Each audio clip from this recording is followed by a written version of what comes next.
الحمد لله نحمده ونستعينه ونستغفره ونؤمن به ونتوكل عليه ونعوذ بالله من شرور أنفسنا ومن سيئات أعمالنا من يهده الله فلا مضل له ومن يضلله فلا هادي له ونشهد أن لا إله إلا الله وحده لا شريك له ونشهد أن سيدنا وسندنا وحبيبنا وشفيعنا ومولانا محمد النبي صلى الله عليه وسلم وقال الله تبارك وتعالى في القرآن المجيد والفرقان الحميد يا أيها الذين آمنوا كتب عليكم الصيام كما كتب على الذين من قبلكم لعلكم تتقون. عن سهل بن سعد رضي الله عنه قال قال رسول الله صلى الله عليه وسلم في الجنة 8 أبواب منها باب يسمى الريان لا يدخله إلا الصائمون أو كما قال صلی اللہ علیہ وسلم. سلام اس پر کہ اسرار محبت جس نے سمجھائے، سلام اس پر کہ جس کے گھر میں چاندی تھی نہ سونا تھا، سلام اس پر کہ جس نے زخم کھا کر پھول برسائے، سلام اس پر کہ ٹوٹا بوریا جس کا بچھونا تھا. صدر محترم اور قابل احترام اور معزز سامعین کرام، رمضان المبارک کے روزے رکھنا یہ اسلام کا ایک اہم فریضہ ہے. ایک موقع پر اللہ کے نبی صلی اللہ علیہ وسلم نے ارشاد فرمایا کہ اسلام کی بنیاد 5 باتوں پر ہے. کتنی؟ 5 باتوں پر. ان میں سے کیا ہے؟ رمضان کے روزے رکھنا. رمضان کے روزے رکھنا. تو رمضان المبارک کے روزے رکھنا یہ اسلام کا ایک اہم فریضہ ہے، اور یہ عبادت اپنی نوعیت اور فضیلت کے اعتبار سے امتیازی اہمیت کی حامل ہے کہ اللہ رب العزت قرآن کریم کے اندر روزے کی فضیلت کو آگے رکھتے ہوئے ارشاد فرماتا ہے یا ایھا الذین آمنوا کتب علیکم الصیام، اے ایمان والو روزے کو تم پر فرض کیا گیا ہے جیسے کہ تم سے پہلے لوگوں پر فرض کیا گیا تھا. کما کتب علی الذین من قبلکم لعلکم تتقون، تاکہ تم پرہیزگار بن جاؤ. اور واقعہ بھی یہی ہے کہ روزہ خواہشات نفسانی سے بچنے کا بہترین ذریعہ ہے. روزہ گناہوں اور منکرات سے بچنے کا بہترین ذریعہ ہے. روزے سے روحانیت کی آبیاری ہوتی ہے، دل کی صفائی ہوتی ہے، اللہ کی رضا کی خوشنودی کا سبب ہے، گناہوں کا کفارہ ہے. اللہ کی رضا کے لیے روزہ رکھنا اپنے گناہوں کو بالکل پاک صاف کرا دینا ہے.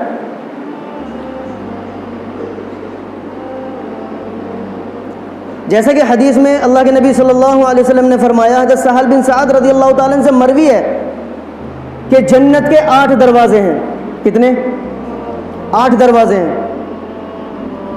ان میں سے ایک دروازے کا نام ریان ہے، جس میں صرف اور صرف روزے دار ہی داخل ہوں گے. اب اللہ کا ایک حکم ہماری طرف متوجہ ہے، رمضان المبارک کا مہینہ جو انشاءاللہ پرسوں سے شروع ہو جائے گا. رمضان کا مہینہ جو ہے وہ پہلی امتوں کے لیے بھی تھا، لیکن اس امت کے لیے جو اللہ نے بڑا خاص رکھا ہے، مختلف رکھا ہے اس کو، کہ شیطان کو بند کر دیا جاتا ہے، بیڑیاں لگا کر ایک طرف ڈال دیا جاتا ہے، اور جب بندہ ایک روزہ اللہ کی رضا کے لیے رکھتا ہے تو اللہ اس ایک روزے کے بدلے میں اپنے بندے کا ایک زبردست اعزاز اور اکرام فرماتا ہے. ایک روزہ اللہ کی رضا کے لیے رکھتا ہے.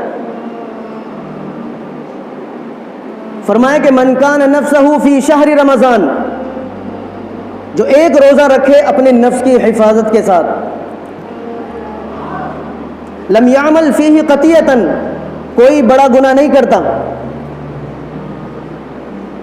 لم یقو فیہ مؤمنا ببہتان، کسی کے ساتھ گالی گلوچ نہیں کرتا، اپنی زبان کو لگام دیتا ہے، چغلی نہیں کرتا، غیبت نہیں کرتا، برائی نہیں کرتا، اپنے دل کو حسد، کینہ، کپٹ بالکل پاک صاف رکھتا ہے ان تمام عیبوں سے. لم یشرب فیہ مسکرن، کسی حرام چیز کا افعال نہیں کرتا کہ ساری دنیا روزے سے ہے اور یہ کھلے عام کھاتا پیتا پھر رہا ہے، نہیں. فرمایا کہ ان تمام باتوں کی حفاظت کرتے ہوئے اگر کوئی بندہ ایک روزہ اللہ کی رضا کے لیے رکھتا ہے تو اللہ رب العزت جنت کی 100 حوروں سے روزانہ اس کی شادی کرتا ہے. کتنی؟ 100 حوروں سے روزانہ اس کی شادی کرتا ہے. زوجہ اللہ کل لیلۃ 100 حورا، جنت کی 100 حوروں سے اس کا نکاح پڑھا دیا جاتا ہے. اور آگے اللہ کے نبی نے ارشاد فرمایا کہ وہ جو حوریں ہیں نا جنت کی، وہ دنیا کی عورتوں کی طرح نہیں ہیں، وہ غارے اور مٹی کی نہیں بنی ہوئی ہیں. دنیا کی عورت سے تو بالکل ایک دم ذہن سے پرے ہے، بالکل آدمی تصور بھی نہیں کر سکتا کہ جنت کی عورت ہوگی کیسی. دنیا کی خوبصورتی کے پیچھے آدمی پاگل ہے، تعریف کے پل باندھتا ہے. لیکن میرے پیاروں روایتوں میں ہے جو جب ایک ایمان والا بندہ جنت میں اپنی بیوی کو دیکھے گا، اپنی حور کو دیکھے گا تو 40 سال تک اس کے اوپر سے نظر نہیں ہٹائے گا، بالکل بھی ایک آنکھ اسے دیکھتا ہی رہے گا. کتنے سال تک؟ 40 سال تک. فرمایا کہ وہ غارے اور مٹی کی نہیں بنی ہوئی ہیں.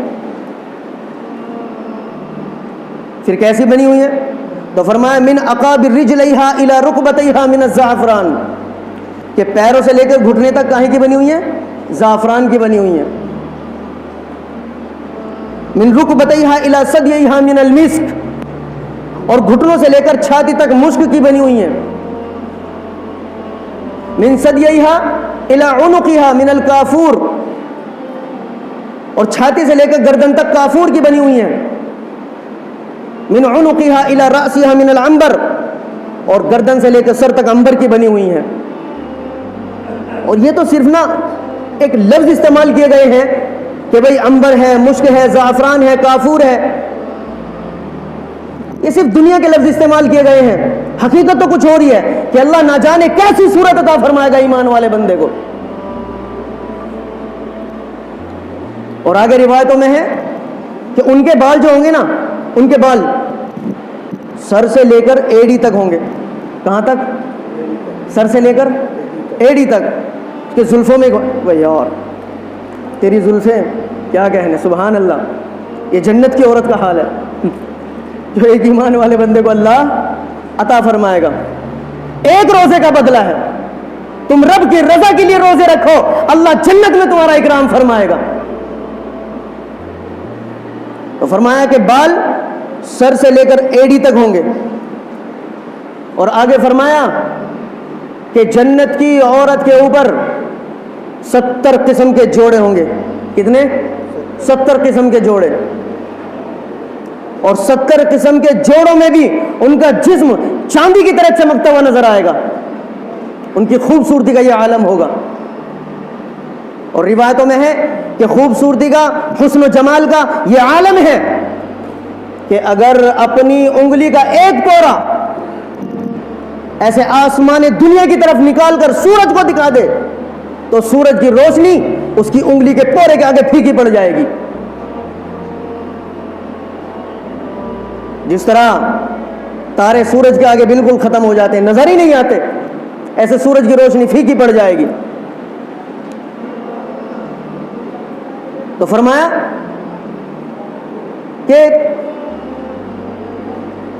جب اپنی بیوی کو دیکھے گا تو 40 سال تک اس کے اوپر سے نظر نہیں ہٹائے گا. حضرت ابن عباس رضی اللہ تعالیٰ عنہ سے مروی ہے کہ ایک نظر اس کو دیکھتا رہے گا، ادھر ادھر اس کی نظر بھی نہیں بھٹکے گی، اسی عالم میں 40 سال نکال دے گا پورے کے پورے، کہ آج تک میں نے ایسی خوبصورتی دیکھی نہیں۔ تو اللہ بھی بندے سے خوش ہو کر کے فرمائے گا، اے میرے بندے، یہ تیرا وہ اکرام میں فرما رہا ہوں جو دنیا میں تو نے میرے حکم کو پورا کیا ہے، میری مرضی پر چلا ہے، میرے نبی کے طریقے پر چلا ہے، تو جنت میں تیرا اکرام فرما رہا ہوں۔ آگے فرمایا علی کل جاریۃ 70 حلہ، کہ 70 قسم کے جوڑے اس کے جسم پر ہوں گے، علی کل حلۃ علی غیر لون صاحبتها، ہر جوڑے کا رنگ بالکل الگ الگ ہوگا، اور ینصب بصرہ من وراء العلل، 70 جوڑوں میں بھی جسم چمکتا ہوا نظر آئے گا، علی کل جاریۃ 70 لونا من الطیب، اور 70 قسم کی خوشبو اس کے پاس ہوں گی، اس جوڑے کی الگ، اس جوڑے کی الگ، اس جوڑے کی الگ، سونگتے نہ آدمی ٹلی ایک دم۔ بات سمجھ میں آ رہی نہیں؟ ہاں، یہ جنت کا حال ہے جو اللہ کے نبی نے بیان فرمایا کہ بندہ دنیا میں اللہ کی مرضی کو پورا کر لے اور جنت میں آ کر کے وہ اپنی مرضی کو پورا کر لے، ہیں؟ ہاں، دنیا میں اللہ کی مرضی پوری کر دے، جنت میں آ کر کے اپنی مرضی پوری کر لے، تو بھائی پوری تو کرنی پڑے گی، ضرور پوری کرنی پڑے گی۔ اور آگے ارشاد فرمایا کہ ان تمام حوروں کے درمیان میں اس کی بیوی ایک حور جو سب سے زیادہ خوبصورت ہوگی، فرمایا کہ جمیع الحور العین عشاق لها، اس کے حسن و جمال کا یہ عالم ہوگا کہ جتنی بقیہ حوریں ہوں گی ساری کی ساری اس کے کاندھے پر ہاتھ مار کر کے کہیں گی یا لاعبہ لو یعلم لجدت فیک الطالبون، اے لاعبہ اگر تیرے حسن و جمال کا لوگوں کو پتہ چل جائے تو تیرے لیے تو اپنا سب کچھ لٹا دیں۔ اب وہ کیا کہے گی؟ وہ فرمائے گی، اس کی جو دونوں آنکھیں ہوں گی نا، دونوں آنکھیں، اس کے درمیان میں لکھا ہوا ہوگا من کان یرید ان یکون لہ مثلی، جو یہ چاہتا ہے کہ وہ مجھے حاصل کر لے، مجھے اپنا بنا لے، مجھ سے نکاح کر لے، فلیعمل برضا ربی، وہ میرے رب کو راضی کر کے آ جائے تو میں اس کی ہوں، وہ میرے رب کو راضی کر کے آ جائے میں اس کی ہوں۔ پھر تو میرے پیارو، یہ اللہ کا حکم ہماری طرف متوجہ ہے کہ اللہ رب العزت ایک روزے کے بدلے جنت میں اپنے بندے کا اتنا اکرام اور اعزاز فرماتا ہے کہ ایک روزہ بندہ رب کی رضا کے لیے رکھے، اور یہ تو پھر پورے کے پورے 30 روزے پورے سال کے سال رب کی نافرمانی میں گزرتی ہے، نبی کی سنتوں کو ترک کرنے میں گزرتی ہے، ایک مہینہ اللہ گناہوں کا کفارہ ادا کرنے کے لیے دے رہا ہے، اپنی رضا حاصل کرنے کے لیے دے رہا ہے کہ تو آ جا میری طرف، اور تو میری طرف آئے گا میں تیرے سارے گناہوں کو معاف فرما دوں گا، تو میری طرف آ تو صحیح، اپنا قدم اٹھا تو صحیح، تو ایک قدم میری طرف چلے گا میں 2 قدم تیری طرف چلوں گا، تو 2 قدم میری طرف چلے گا میں تیزی سے تیری طرف چلوں گا، تو تیزی سے میری طرف چلے گا تو میں دوڑ کر تیری طرف چلوں گا۔ اللہ بندے کے آگے آگے ہے، تو آ تو صحیح میری طرف، مجھے اپنا بنا تو صحیح، میرا بن کے دیکھ تو صحیح، جب میں تجھے تیری خوشی نہ دوں تو کہنا کہ رب نے میری مرضی کو پورا نہیں کیا ہے، پہلے رب کی مرضی پوری کرنی پڑے گی۔ تو بھئی رمضان کا مہینہ ہمارے سامنے ہے، تو کون کون نیت کر رہا ہے انشاءاللہ کہ ہم رمضان کے روزے رکھیں گے؟ بھائی واہ ماشاءاللہ، پکی نیت نا؟ زور سے کہو انشاءاللہ۔ ہاں باپ تو روزے رکھیں گے بالکل۔ اور ایک بات اور ہے، روزے بالکل چھوڑنا نہیں ہے، روزے چھوڑنا نہیں ہے، بالکل مت چھوڑو۔ 10-15 گھنٹے آدمی بھوکا رہ جائے کوئی پریشانی کی بات نہیں ہے، خدا کی قسم جتنی دیر بھوکا رہے گا رب کی طرف دھیان رہے گا۔ کس کی طرف دھیان رہے گا؟ رب کی طرف دھیان رہے گا، اللہ کی طرف دھیان رہے گا۔ اور ایک نیت اور کر لو بھائی کہ رمضان کے اندر روزے کی حالت، مطلب روزے کی حالت میں بھی رہوں گا اور رب کی فرما برداری بھی کروں گا، نبی کے طریقے کو بھی زندہ کروں گا انشاءاللہ۔ اچھا اب رمضان کا جو مہینہ شروع ہونے والا، تو یہ بتاؤ ہاتھ اٹھا کے داڑھی کون کون کٹاوے گا؟ کوئی بھی نہیں کٹانے کا ہے؟ ہاں کوئی نہیں کٹانے کا انشاءاللہ. کم سے کم رمضان تو چھوڑ دو. ایک بندے نے نیت کر لی کہ میں نا یہ پکی نیت کر رہا ہوں انشاءاللہ کہ آج کے بعد داڑھی بالکل نہیں کٹاؤں گا, آج کے بعد نماز بالکل نہیں چھوڑوں گا, آج کے بعد روزے بالکل نہیں چھوڑوں گا. یہ اس نے پکی نیت کر لی, بالکل دل سے نیت کر لی اس نے. اگلے دن اس کا انتقال ہو گیا. ہو نہیں سکتا, انتقال نہیں ہو سکتا بھائی. ہو سکتا ہے, کوئی روک سکتا موت کو ہے؟ کوئی نہیں روک سکتا موت کو, کوئی بھی نہیں روک سکتا. موت ہی اللہ نے دنیا کے اندر ایک ایسی چیز بنائی ہے جو انسان چاہ کر بھی ساری دنیا کا انکار کر دے گا, لیکن موت کا انکار نہیں کر سکتا. بالکل بھی موت کا انکار نہیں کر سکتا. وہ تو آنی ہے, ہر حال میں آنی ہے. کہاں آئے گی, کس حال میں آئے گی, کیسا آئے گی, اس کے بارے میں کوئی نہیں بتا سکتا. اب بندے نے نیت کر لی کہ نہ تو میں داڑھی کٹاؤں گا, نہ نماز چھوڑوں گا, نہ روزہ چھوڑوں گا, اور نہ ہی کوئی عبادت چھوڑوں گا. قرآن کا اگر میں پڑھاؤں تو قرآن انشاءاللہ پڑھوں گا. یہ بندے نے نیت کر لی. اگلے دوسرے تیسرے دن اس کا انتقال ہو گیا. خدا کی قسم یہ نیت اس کا کر لینا اتنا کامیاب بن جائے گی, اتنی کامیاب بن جائے گی کہ اللہ رب العزت اس نیت کے بدلے اسے جنت عطا فرما دے گا. اس نیت کے بدلے میں کہ اس نے نیت تو کی, پاک صاف ہونے کی نیت کی, داڑھی رکھنے کی نیت کی, تو کم از کم اس مہینے کی تو نیت کر لو بھائی. آگے میں نہیں کہتا, وہ تو بندے کا دل کا حال ہے, اللہ جانتا ہے, بندہ جانتا ہے کہ دونوں کے بیچ میں کیا معاملہ ہے. تیسرا کیا جانے, رب کے اور بندے کی بات تیسرا نہیں جان سکتا. وہ دونوں آپس میں جان سکتے ہیں کہ بندے کے دل میں کیا ہے اور رب کیا سمجھ رہا ہے اس کے بارے میں. تو یہ نیت کر لو کہ انشاءاللہ اس مہینے میں داڑھی نہیں کٹائیں گے انشاءاللہ. پکی نیت ہے بالکل. اور روزہ بھی نہیں چھوڑیں گے انشاءاللہ. ہاں تم ایک روزہ رکھو رب کی رضا کے لیے, اور پھر دیکھو اللہ کی طرف سے بندے کا کیا اکرام ہوتا ہے, کیا اعزاز ہوتا ہے, بندہ کتنا خوش ہوتا ہے, کتنی زندگی میں اس کے برکت ہوتی ہے, کتنے گناہ اس کے معاف ہوتے ہیں. اور یہ پورا کا پورا مہینہ جو ہے نا گناہوں کو معاف کرانے کا ہے. رمضان کے معنی پھونکنے کے ہیں, ختم کر دینے کے, جلا دینے کے. رمضان کے معنی جلا دینے کے ہیں.